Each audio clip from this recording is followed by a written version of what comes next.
The Chernobyl anomalous zone is a dangerous area, where stalkers need to arm themselves in order to survive. Therefore, the members of the various factions have access to a large selection of equipment and weapons, which I like to call the Stalker Arsenal. Hello Stalkers, and welcome to the Anomalous Dugout. In this second episode of the Arsenal series, we will take a look at the shotguns from the Stalker games. Despite their limited use due to their short range, shotguns are a common sight in the zone. Cheap models like hunting shotguns make for great starting weapons among rookies, while more advanced designs, such as combat shotguns, are appreciated by veterans for their efficiency at killing mutants. Across the three games, a total of 5 different models of shotguns can be found, all chambered in 12 gauge. This caliber is a standard for shotguns all over the world, and has made its way into the zone. The most widespread variant is the buckshot, filled with pellets that spread around when fired. It's the best against mutants. A less used and more uncommon variant is the slug, firing one single but deadly projectile. It is usually better against human targets. Finally, there is the rare dart variant, which is similar to the slug but with improved velocity and accuracy. It is to be used against armored targets. For some reason, this last type of ammunition did not appear in Call of Pripyat, perhaps for being too similar to the slug. Sawn-off shotgun, real-life counterpart, S.T.A.L.K.E.R BM16. This hunting double-barrel shotgun was mass-produced by the Soviet Tula plant from 1957 and into the 1960s. As its name suggests, the real-life weapon fired 16 gauge instead of the 12 gauge used in-game. In the zone, this weapon has received the homemade modification of sewing the barrel, resulting in a lighter and more compact weapon at the expense of ranging capabilities. It is only used by rookies and beginners from the Loners, Bandits, Renegades and Clear Sky factions, with the exception of a few duty guards. No special variants of this weapon exist in the games. Hunting shotgun, real-life counterpart, TOZ-34. This other TOZ hunting double-barrel shotgun started production in 1964 and has received many variants ever since. The particularity in its design is that the two barrels are placed over and under each other, and not side by side like in most double-barrel shotguns. The real TOZ-34 is available in 4 different calibers, being 12, 20, 28 and 32 gauge. In the zone, this weapon is used as an upgrade to the Sawn-off BM16 for fighting at longer range and is essentially utilized by the same factions. It can be noted that the weapon could not be obtained in Shadow of Chernobyl, although it was present in the game files. Apart from this, no special variants of this weapon exist in the games. Chaser 13, real-life counterparts, Winchester 1300 and Mossberg 88. It seems the developers used 2 similar weapons as inspiration for the Chaser, the Winchester 1300 and the Mossberg 88. Both are American pump-action shotguns. The Winchester Model 1300 was a 1978 redesignation of the Model 1200, originally from 1964. However, production of the weapon ceased in 2006. The Mossberg Maverick Model 88 is basically a 1980s cheaper version of the Mossberg 500 from 1961, which is still in production today and was adopted for US military service in 1987.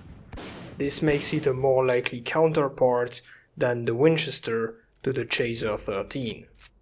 We can also note that the in-game model is a stockless version. It is loaded with 6 rounds in both Shadow of Chernobyl and Clear Sky, but 7 rounds in Call of Pripyat. In the zone, this weapon is appreciated for its extreme reliability and good performance in mutant hunting and guarding jobs. It is used by experienced loners and bandits, as well as some Freedom, Duty and Monolith members. The craftsmen of the zone used this weapon as a base to create a very special variant called the Combat Chaser, which can be found in Shadow of Chernobyl. It features a fragment of gravitational artifact inside the barrel, greatly increasing the power at the expense of one less bullet in the mag. Call of Pripyat also featured a unique version of the Chaser, the Predator, which belonged to the expert mutant hunter called Trapper. The Predator was made to kill animals as quickly as possible so that they would not suffer. Hence, it has increased damage and rate of fire. This easily makes it one of the best shotguns in the zone. S.T.A.L.K.E.R, real-life counterpart, Frenchy S.P.A.S.12.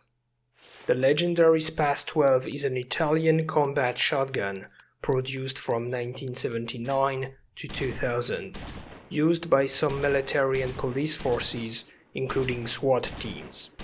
It exists in several versions, with different barrel lengths, magazine capacities, stocks, and so on. Most notably, the weapon has 2 operating modes, being pump action and semi-automatic. The model featured in-game is a stockless version with an 8 rounds capacity. In the zone, the S.P.A.S.A.14 is liked for its flexibility and durability, in spite of its bulky, complex and expensive to maintain design. It is mostly seen in the hands of expert stalkers, bandits and mercs, as well as mutant hunters from Duty. It was also used by the defenders of the Monolith inside the sarcophagus. The S.P.A.S.A. has a unique variant in each of the 3 Stalker games. In Shadow of Chernobyl, it was the threaded S.P.A.S.A.14, used by the bandit Poker. It features increased reliability and accuracy. In Clear Sky, there was the Reaper shotgun, a quest item belonging to a Duty member. Despite its intimidating name, the Reaper shares identical characteristics with the standard S.P.A.S.A. Finally, Call of Pripyat had the Carabiner, a military variant that can be bought from Nimble. The Carabiner has improved fire rate, reduced recoil, and a 10 rounds capacity instead of 8, making it one of the best shotguns available. Eliminator, real-life counterpart, Armsel Protecta. The Armsel Protecta is a 1989 improved variant of the Armsel Striker, a semi-automatic shotgun from South Africa, originally designed in 1981 for combat and riot control. The weapon is easily recognizable thanks to its revolving cylinder, which contains 12 rounds. In a similar fashion to the S.P.A.S.A.14, the Eliminator provides heavy firepower at close range at the cost of a heavy and cumbersome design.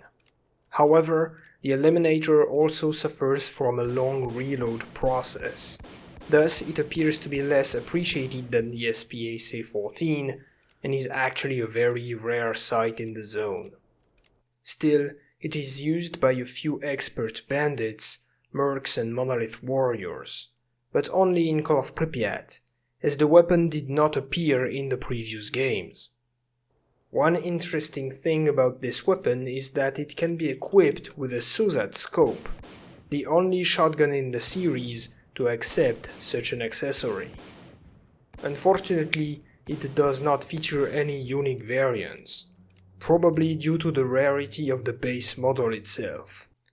And that's pretty much it for shotguns. It's kinda crazy to think that Shadow of Chernobyl had only 3 of them, Clear Sky 4 and Call of Pripyat 5. I'm pretty sure there will be more shotguns in S.T.A.L.K.E.R 2. In fact, we've already seen the new Saiga 12 in one of the trailers.